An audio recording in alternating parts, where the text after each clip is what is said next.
आपको बता दें, पीएम नरेंद्र मोदी ने कांग्रेस को ललकारा है। कहा कि लिखकर दे कांग्रेस कि वो धर्म के आधार पर आरक्षण नहीं देगी। दैनिक जागरण ने इस खबर को अपने पेपर में जगह दी है। उन्होंने ये भी कहा कि कांग्रेस और आईएनडीआईए गठबंधन लिखित में गारंटी दे कि वो धर्म के नाम पर कभी आरक्षण नहीं देंगे, क्योंकि उन पर भरोसा नहीं किया जा सकता है।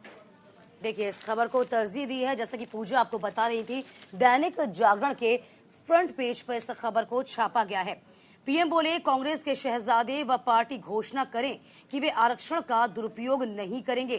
कांग्रेस के पास न मुद्दे हैं न विजन है, इसलिए वह अब 40 सीटों पर सिमट कर रह गई है। SC ST व OBC को आरक्षण संविधान ने दिया है, इसे कोई नहीं छीन सकता है। तो गुजरात के बनासकांठा में बुधवार को रैली थी, जहां पर वह इस दौरान संबोधित करते नजर आए थे। देखिए, इस खबर को जरा आप समझिए, चूंकि लगातार आप देखेंगे कांग्रेस हर मंच से इस बात को कह रही है कि या तो बीजेपी वापस आती है, संविधान में बदलाव किया जाएगा, दूसरा आरक्षण को मसले को लेकर, आरक्षण पे जो मसला है उसको लेकर लगातार जो बीजेपी है, एनडीए है, उसको घेरा जा रहा है। पूजा, साफ तौर पर आपने देखा होगा किस तरीके से राहुल गांधी अक्सर कहते हैं कि 50% का जो कैप लगा हुआ जो आरक्षण उसे हम खत्म कर देंगे। बिल्कुल, 50% की कैप का जिक्र राहुल गांधी लगातार करते नजर आते हैं और इसके अलावा प्रधानमंत्री अलग अलग मंच से बार बार इस बात को दोहराते भी नजर आ रहे हैं कि जब तक नरेंद्र मोदी जिंदा है तब तक धर्म के आधार पर आरक्षण नहीं दिया जाएगा। अब खास बात क्या है वो समझ लीजिए, जब राहुल गांधी मंच पर मौजूद होते हैं तो राहुल गांधी बार बार इस बात को कहते हैं कि आरक्षण जो है वो SC ST OBC को उनके जनसंख्या रेशियो के अकॉर्डिंग मिलना चाहिए, अवसर उनको उनके जनसंख्या रेशियो के अकॉर्डिंग मिलना चाहिए, जिसकी जितनी आबादी उसको उतना अवसर। लेकिन प्रधानमंत्री नरेंद्र मोदी बार बार इस बात को कोट करते हैं कि आरक्षण का आधार कभी भी धर्म या जाति नहीं हो सकती। उसके लिए आप इकोनॉमिक तरीके से अगर वीक हैं, आप माइनॉरिटी में आते हैं तो आपको आरक्षण मिलना चाहिए। देखिए, जिस वक्त आरक्षण की शुरुआत की गई थी तब आपने देखा होगा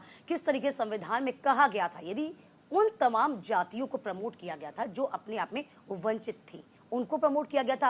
अब जब हम इतना आगे बढ़ चुके हैं, हम विकसित होने की श्रेणी में पहुंच रहे हैं, उस बीच आप लगातार आरक्षण का जिक्र कर रहे हैं। आप ये कह रहे हैं उन तमाम वंचितों को, यानी कि ये भी कहीं ना कहीं राहुल गांधी ने अपनी रैली के दौरान कहा है कि यदि मान लीजिए कि तमाम वंचितों, SC ST और भी गरीब तबके के लोगों को यदि आरक्षण में 78% की 70% की जरूरत पड़ी तो हम यानी कि कांग्रेस पार्टी उसको देने में गुरेज नहीं करेगी। ये तमाम बड़ी बातें की गई, इन्हीं तमाम बातों को लगातार प्रधानमंत्री नरेंद्र मोदी कोट कर रहे हैं कि पहले आप लिख के दीजिए कि आप जाति के आधार पर आरक्षण नहीं देंगे, क्योंकि यदि आप ऐसा करते हैं तो साफ मानिए, यानी कि आप ये यकीन मानिए कि देश के हित में ये नहीं होगा।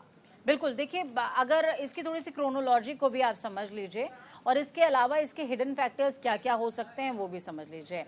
अब कई ऐसी आबादियां मौजूदा समय में देश के अंदर हैं जो कि जिनकी तादाद शायद 1%, 2%, 3% है, जो हो सकता है कि इकोनॉमिक तौर पर संपन्न हो, लेकिन कई ऐसी माइनॉरिटीज हैं जो कि इकोनॉमिक तौर पर संपन्न नहीं हैं, एजुकेशनल लेवल पर उतना ज़्यादा उनको प्रमोशन नहीं मिल पाता है। क्या जनसंख्या के आधार पर अगर आरक्षण का बंटवारा होता है तो क्या ये ठीक है कि उनको मौका कम मिले?